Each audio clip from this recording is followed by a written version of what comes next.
the authors here today. I'm going to read a little bit about everybody and listen to I'll try and read.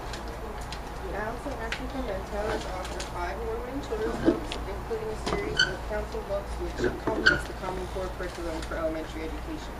Her first YA novel is TWIGS. She's also written for publications like the New York Times, The Writer, and Parenting. A portion of her book sales goes to the American Forest Organization.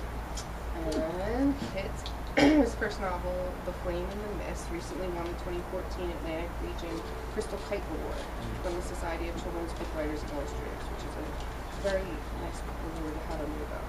Kit is also a singer-songwriter in Hounslow, Surrey, in England. She came to America to pursue her singing career and stayed when she met her husband here. She's going to sing my slam. Dianne Salerni is Worcester County, and she's the author of YA historical fiction titled Through the Dead and the Caged Graves, and her first book in the children's fantasy series, The Eighth Day. She also contributed to the anthology Very Superstitious, which raises money for SPCA. She's a former teacher in the Avon Grove, while she's currently teaching the Avon Grove 17 days away from School being District, transitioning to full-time novelist, and has a master's in language arts education from the University of Pennsylvania. And Alissa Grosso is the author of Popular, Leave Summer, and Shall We Climb. In addition to her novels, she's a freelance writer and an assistant editor at the Masco Review. She's a Jersey girl who currently resides in Pennsylvania. So, one of the things that we're going to talk about, casual readers might not be familiar with the labels that books are put under, aren't just about where we put them in the bookstore. Like the young adult label doesn't just direct us where we put the book, but it also has a lot to do with the author's marketing campaign and how the book is targeted to readers and what readers end up seeing the book. And so we're just going to talk about there's debate in the industry about whether the YA label helps you focus your audience or limits your audience.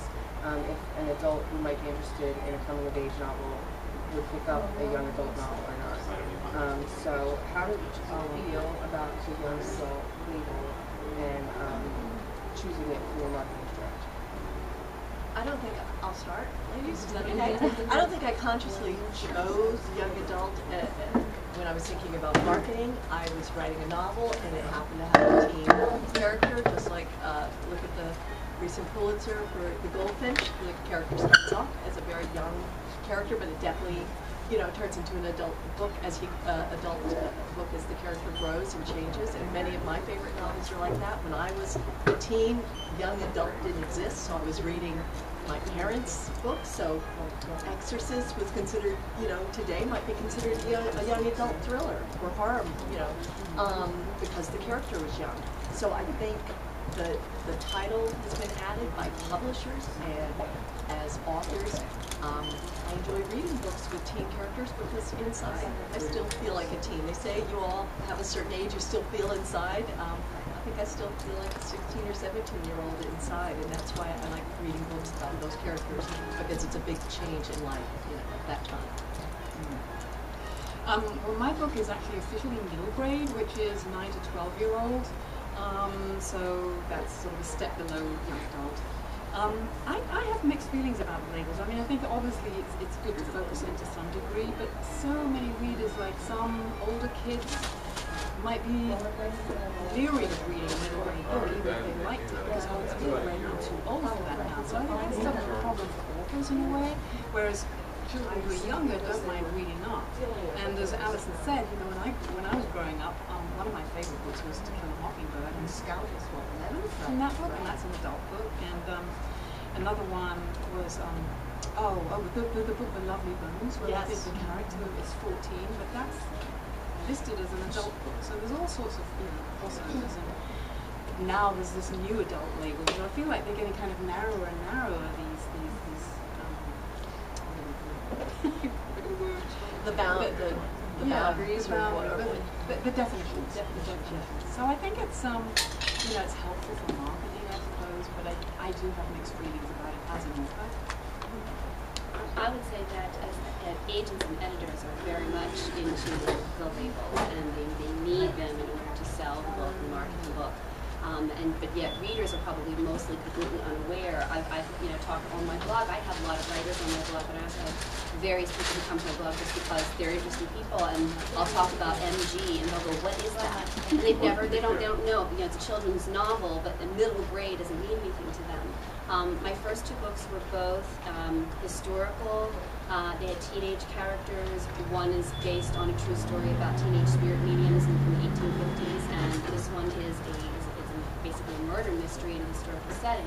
And they've been very popular with adults, but they're marketed as YA teen, even though they are perfectly readable for adults. The 8th Day, when I presented it to my agent, I originally had also thought it was going to be YA because that was what I wrote, right? And she said right away, she said, "I think this concept is better at middle grade." And I did do some rewriting of it, but then there were all these things where the character had to be this age but not that age. And they didn't want him to grow up too much over the course of the series, because if he grows up too much over the course of the series, he might end up on a different section of the bookstore in book 3. And I was saying, well, that doesn't apply to Percy Jackson, who grows a year every book. And they said, but you're not Rick Riordan.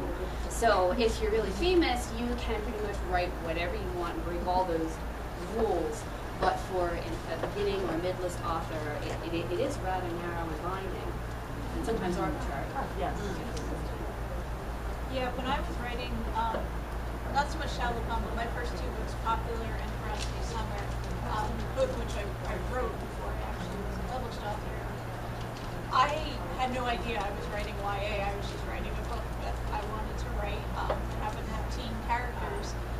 Ferocity Summer, my second book, is very heavy. There's a lot of stuff that goes on. I didn't really think that I was going to be YA just because I was not in the books that were shelved in the teen section of the library. That kind of stuff was not going on. There's drug use, and when you get into being laxative, there's issues with law. It's a lot of stuff there. But thankfully, the YA label today, books can have stuff to take around. Okay, all right, thank you. But yeah, when I wrote them, I didn't know that I was writing YA. I was just writing a book that I wanted to write. By the time I was writing Shallow Pond, I think I was writing YA. So it's maybe more conventional. I don't know.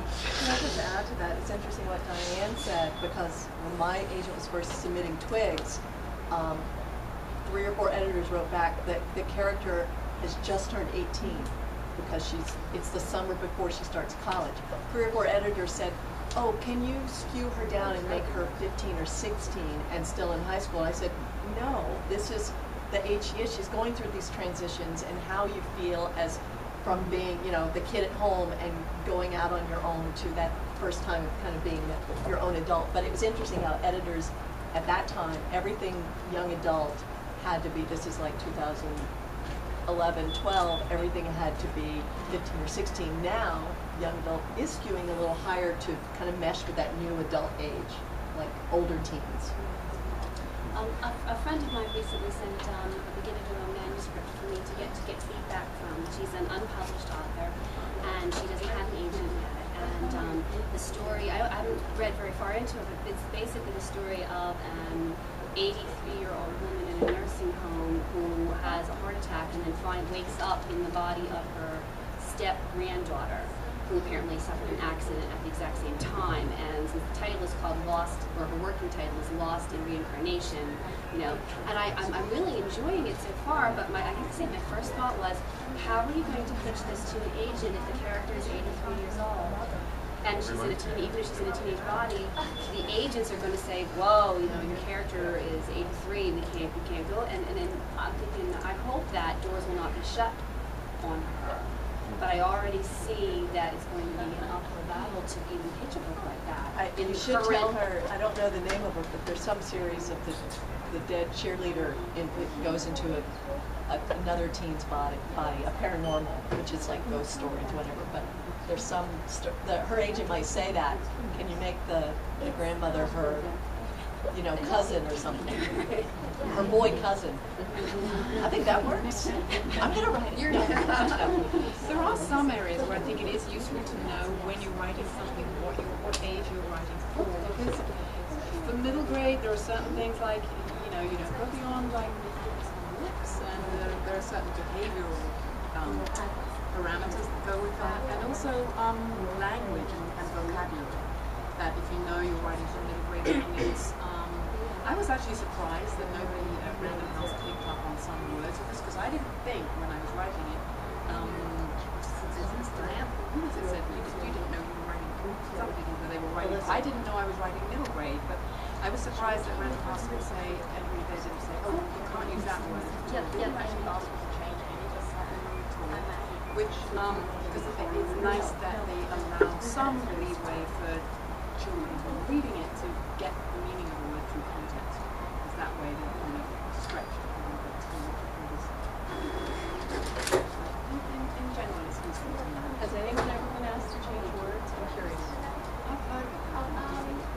I was asked to change some phrases for my main character that the editor thought didn't sound like something that a 13-year-old boy would say. Right. And so, just tweaked it and used a different figure of speech or a different expression. There were a couple of ones. She said, "This sounds like what an old lady would say instead of a 13-year-old boy." Does that mean I'm an old lady? Okay. So I said, all right. 83-year-old probably. Yeah. So I was asked to tweak just to make sure it sounded like a kid. And I'm pretty good at that. Being a fifth grade teacher for 17 more days, I was pretty good at that. But occasionally, there'd be an adult phrasing in there that was about, and the editor would say, "Can we change this or tweak that?" Yeah, I had to make the character in Frosty Summer. I had to make it clear that she was a reader. She wasn't a good student in school, but she used big words. She was talking. Right. Narrating. So I had to throw in that. It's interesting because I also write picture books. In my tree book, I have the word boughs, but I also use limbs, branches. But actually, that's been something teachers say they love, because they like that you can show different, like you say, the kids can pick up and learn through reading the text, new words. You've all talked about whether or not you knew you were writing for young adult fiction, and how does it affect your writing process now that you're aware of these labels and that you are targeting an audience rather than just writing a book? That's a great question, and I think that's one that evolves all the time for me personally, because part of it also is going out and visiting bookstores and seeing what's popular on the New York Times bestsellers list. You don't want to write to market, but however, once you start writing a book, you have to live with it for many years. You're not just writing the one draft. You're doing 3 or 4 drafts, and for some authors, that can take some of us many years. Some authors write very fast, some it's more of a slow process. But, and then once you have an editor that buys it, purchases it, then you go through revisions, that takes more time, so it can take so much time. You have to live with your subject a long time. So I will go out and see, well, I'm not going to write a vampire book right now because the Twilight thing is kind of ran that hot, that market's kind of gone through right now. The paranormal is kind of fading, but those vampires come back every 5 years. Maybe I write something now to, to share 5 years from now. I try not to think about it. I try to write a character. For me, it usually comes from character first, and then I work on a plot that seems realistic. I mean, I'm writing contemporary. I haven't read Dianne's books yet. I'm going to get them today. But I know everybody writes a different style, so that could change depending on the style. I think it's useful to know what else is out there, because I started writing a manuscript which was very clearly in my head YA, and then as I saw what else was out there YA, I thought, that doesn't, and through the process of finishing this book and actually going out and working it, and going to schools and reading the typical grades that it's for, I felt like, I think at least at the moment, I'm more of a middle grade writer, at least with the kind of ideas that I'm having. So that story, I need to sort of pare down and take out some more racy elements to kind of make it more appropriate for middle grade. So I found it a little bit confusing and limiting as I look forward to new projects, especially if you have a manuscript that you're not able to sell, for example, or not yet anyway. There was a one that I recently had a near miss on, and it's historical and it has a male main character. And it was mostly turned down because the publishing house didn't feel they could market historical with a male main character instead of a girl main character. And I was like, really? And then I'm thinking, oh, there goes 2 other ideas I have in the back of my, 2 other projects that were brimming that were both historical with male protagonists. And I'm like, do I even write them now? Do I want to go through all the research that's involved for something that, is that a thing, or was it just that one publishing house that decided it? So I think that we end up sometimes having our creativity squashed a little bit by these rules and these marketing formulas that people apply. Can I ask, I just want to break in based on that, because I know, and I think about historical and writing for boys, which we all try to, we want our books to reach across genders. I was very excited at a recent festival that 3 teenagers, boys, bought my book, and that really surprised me, because the cover, of course, you might think it's more female related, but I hope the story, bridges the genders. I think it does. But what you said, can you see your ideas being a historical adult book? Or I know for boys you can write history in pirates or baseball. Sports history is big, but was your history? I'm just curious what. I kind of don't think so, because it was sort of a historical / steampunk science fiction about an apprentice for Nikola Tesla. And the science fiction part of it was fairly light. I don't think the science fiction part of it was heavy and involved enough for an adult audience. That it was more for a YA audience, and I didn't think of it as a boy book either. I thought of it as a book that boys or girls could read. I didn't think that my main character, poor Mick, was going to make it unmarketable. And it was even said there's a girl in the story. There's obviously a love interest because it's for teens. And they said, well, if you told the story from her point of view, and I'm like, but it's not her story. Then you should really the boys who right. And it wasn't. I mean, it wasn't her story. It was his story. So could it be a 2-boy story? It's not. I want to read that book. No, I mean, if it's just not the way. Interesting. I think you should stick to your gun. Me too. Yeah, Me too. because I think that's a bunch of. And the market could change. Yeah, that's only one publisher. Right. Yeah, there's a lot of pressure. I feel like I didn't have that pressure when I was writing my first 2 books, but now it's like, the same thing. I had a book that didn't sell. It had a boy main character, so maybe that's the reason. It was also, it wasn't really dystopian, but kind of in that genre. And I know nobody wants to touch dystopian right now because it's running scores. They say. But yeah, so it's like, I'm at the point where I'm like, what to work on next? Like, I'm trying to get into the head of publishers and what they want to see, and that limits your creativity, I think. I don't know. It was more fun before. Because you also have to love it too. Yeah, YA does, we've all touched on it, skew heavily female, and I think that's frustrating for young male readers. It's frustrating for the parents of male readers, and it's also, it feels limiting to some girl readers that they'd like a broader spectrum of characters. Do you think that the increasingly strict gender role-based marketing, like pink toys for girls, blue toys for, do you feel like that is affecting the publishing industry? Well, I hope it's slowly skewing, but yes, I think there's been a lot in media about what appeals to boys and girls, and I hope that's all starting to fade a little. What I find that's interesting is that the most popular teen books for boys right now tends to be thrillers. I love The Maze Runner, and I love the whole Percy Jackson series, but John Green's love story is selling across the aisle to both boys and girls, and Andrew Smith's Grasshopper Jungle, of course. So I think if you have a sci-fi thriller, as far as toys, I don't know. I think that's a question. I hope readers are smart enough to know. Like I said, I appreciate that these smart readers, these boys, weren't put off by my cover. And I happen to love my cover, and it suits the character. But I love that they were open enough to try my book, even with a kind of girl-looking cover. I hope it's changing. That's my view. I think when it comes to YA, I think during the sort of chapter book and middle grade, I think kids read across gender a little bit more. Yes. I've been very happy, even though Flame in the Mist has a female protagonist, that a lot of boys, when I do school events, I would say as many boys buy the book as girls, and that's great. But I think once you get to that YA age again, students are very conscious of being a male or female again. And what you just said, I think, isn't it Andrew Smith?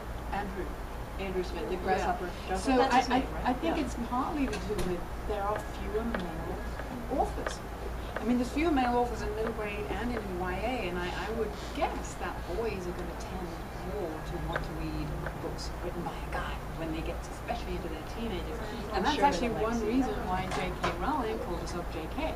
Right. So that people wouldn't know to begin with that she was female. Because she wanted to be able to be, I mean, It she's was the got publisher's Harry. idea. It was not her idea, it was the Oh, publisher's okay. idea. Okay. And it was Yeah. smart. It was a smart idea. Yeah. I mean, Harry's a boy, so that helps. So I would guess it's something to do with the fact there are way fewer male authors. Maybe, of course, being somebody we know who writes teen books for boys, or actually, boys and girls, if you like zombies. And I was at the Newbery 2 years ago. Jack Gantos is one that can really write, I think, across the line. And I know his books, Joey Pigza and the one Dead End at Norville that won the Newbery. I know it's a boy character, but I think it reaches across the aisle to both. I know we're all striving to do that, as you said. Well, and I do have to say that as a teacher, maybe Claudia can chime in on this, that girls will read books with either a girl or a boy character, but the boys mostly prefer books with a boy character and don't read as many of the main characters of girls. Would you agree with me on that? Well, kind of. Some of my friends, some of them like to read both, even though some boys, some girls. Some people just like to read their books, some people just like their books, but some of them really like them. What about you? Is there a pretty good read? I like to read both. Right. Yeah. But then the girls will read across, whereas the boys I don't see with books with girl main characters that often, which actually again influenced me in a future project where the main character was a girl, and I'm thinking I got to get a major boy in here if I want to have any boy readers, and it's weird that you have to think that way. Well, you know what I think is interesting is what you just said. I think we need to talk to the men in the audience, but I have a 17-year-old son, and he loves Cory Doctorow. But he didn't want to read John Green's book, The Fault in Our Stars, because he said, it's a love story. He goes, I'll see the movie with friends. He said, but it's a love story. I'm not into that. But yet now, since Gabriel Marquez died, he's been reading Love in the Time of Cholera, which is a love story, but it's an adult love story. So, it's interesting that boys look interesting. For the second book that includes with marks, is that going to be like new people that have marks, or is it just going to stay the same thing? She's already read. She's already read. Oh. Yeah. There's you're going to see your same characters. Many of the characters from book one, but there will be new characters too, and new characters in book two. You can't get with me. Mom. Do you find gender roles affect your writing process? Well, now because my boy book didn't go anywhere, I've been sticking to girls now. And, the other thing is that especially in YA, like the publishing world it's a lot of women. I happen to have, I had a male editor for my first 3 books and a male agent, and that's like unheard of. Yeah. There's just so many women. So I think that has an effect on what gets published, whether or not boy books might still be as marketable, but they don't like it as much because they're girls. They like girl books. I don't know. I don't have any proof of that. What's that? It must be hard to write for young adult boys. It's funny. I honestly don't think it is. I don't think it's hard to write. I think it's hard to sell. I think that's what It's it is. hard to That's what I it's mean, hard to write and sell. convince It's certainly an if you write, you agent- want to sell. Yeah. It's hard to convince your agent and your editor that Right. this is going to sell, whereas then the boys are hanging for stuff. And it's funny, because I write picture books too, all of my picture books, the characters I think that are most clear are the boys. In my mind, that's what I started with in the story. It's a boy voice. On my first book, this little boy, he's kind of mine are a series, so there's the main characters. But I often write, like, I have one now I'm trying to shop called, there's a lemur in my lunchbox, and the main character is a boy. So, that discovers the lemur in his. But in picture books, you can gender, you can you can make characters, you know, toasters or anything. You know, there's more freedom. So. Kind of looking with a critical eye at the YA industry, and I think one of the positives of the industry seems to be the community. I mean, online and otherwise, sharing ideas, sharing audiences, and helping market each other's projects. Can you speak to the experience of the readers community and the writers community in the genre? That's a great kind of question, discussion. Having done both, and I don't know if you've written in other genres too, the rest of you, but I found with picture books, it's this kind of insulated, you know, you have the author, illustrators. I wish I was an illustrator too, but I'm not. But with YA, the bloggers galore, and when I was at Book Expo last year, before this book came out, you know, bloggers were, I was meeting, my editor said, you have to meet all these bloggers if I want to interview you. They want advanced copies of your book. How much of that gets the word out? I found that I think it depends on the blogger, because there's a lot of, with any industry, scammers, they just want free books, but most of them are very supportive. But then on the other hand, they're also very vocal if they don't like your book. And there's a lot of hate out there too. As we know, in all things online, people are more vocal about everything across the board. And I do think the community itself are kind to each other, but some of the outside critics, you know, just general critics, School Library Journal, Publishers Weekly, Kirkus, we all know what to expect from them, and they're done very professionally. Some of these bloggers that post on Goodreads or some of the sites, they can just be cruel, and they'll put up, you know, mean videos about your book, and then the next person will gush about your book. So I never know. I'm thankful for the ones that love my writing, and the others I've learned, and that's something thankfully to my author friends, they just say, you got to learn to let it go. But most the community is very supportive, and they're very excited because it's a lot of young readers, teen readers and young adult readers. I think it is a lot about community. I mean, I've done various promotions with bloggers, and you do a cover reveal with bloggers, and you get a sort of spike in interest, and you get maybe a little spike in sales. But I don't know, honestly, whether it really makes a difference in the big picture.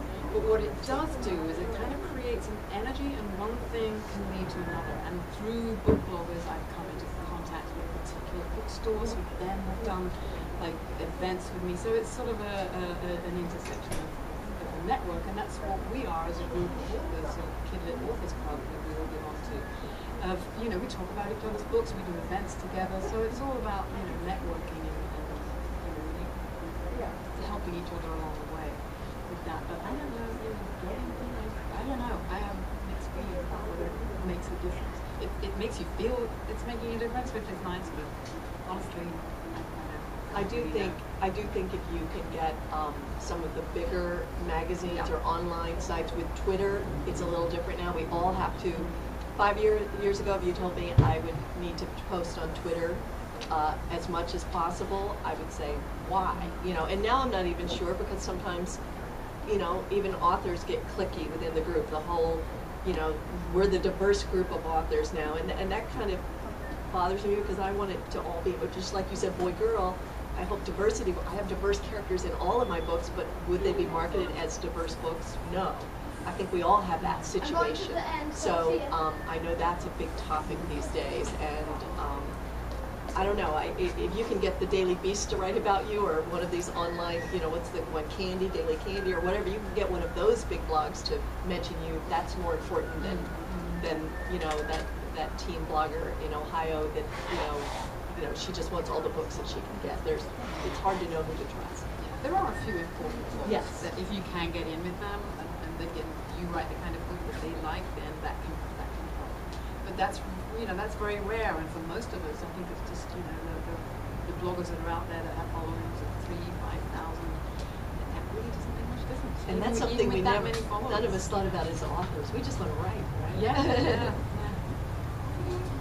My experience with blogging has been wonderful.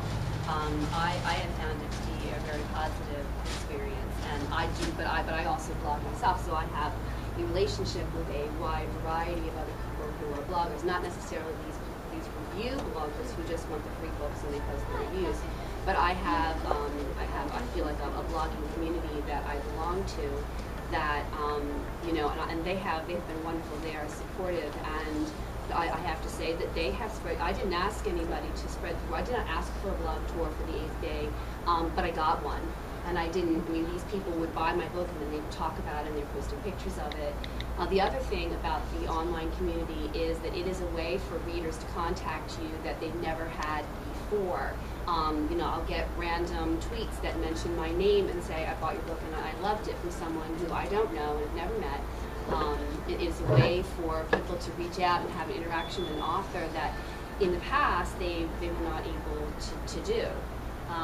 I did recently get a letter, a handwritten fan letter in the mail that was published, it was sent to my publisher and then put in an envelope and forwarded to me, and I was like, wow, this is really retro.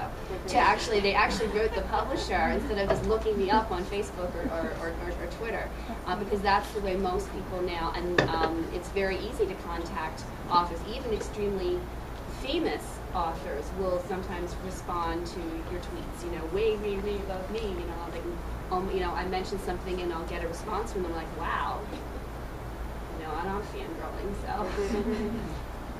Yeah, the online stuff has changed, I think, at least the interaction that authors have with either reviewers or with fans, and I think it's kind of neat. Like my first 2 books, I got to go to BEA, and BEA is Book Expo America. It's a big publishing conference, which I think is wrapping up today. Yes, in New when York I was City. here. But you know, they give away your books, but people have to pay to attend. So I mean, I had this whole line of people getting free books. So they weren't buying them, but it was people, and like every other one of them was a blogger, and they were these like, you know, young girls, teens, early 20s, from all over the country who would come to New York City to go to this conference, and I was just really impressed. And you know, I don't know that it helps get the word out about my book, but I found that this community exists is pretty cool. I mean, there was nothing like that when I was younger, and I don't know, if I was a teen today, I would probably be a book blogger, because I love to read all the time, and that's pretty cool. That's all the questions I have. Are any questions from the audience? Good question. Oh, thank you. Is anyone here writing? Well, at my school, we were told, like, as an assignment to write a little story. We got a packet. I actually did write a 5-page story. That's wonderful. And you know, it's interesting because My teacher, she actually knows her. oh, So, and she's actually reading the 8th day to us. oh I already yes. finished the book. I've already read it 5 times. reading it. Well, Mr. Kevich actually told me to keep up the good work. And She did not offer her any money. You said it already in front of us. And she said that if I want to write another one of these, I should. Oh, I fan don't have fiction. to if I don't want to. Absolutely. And you know what I find a lot of people get you know, nervous. They're like, oh, I'm going to write a book. I think you need to realize that writing a 1-page or 5-page story is the way to start. And that's, J.K. Rowling didn't start with 7 books. She started with, you know, 1 line, that first thought of, you know, seeing that character, Harry Potter. So I know that for me, I come from writing for magazines and newspapers, and I wrote a lot of short stories, that I had to build my kind of craft. I had to work on it with shorter things before I could go longer.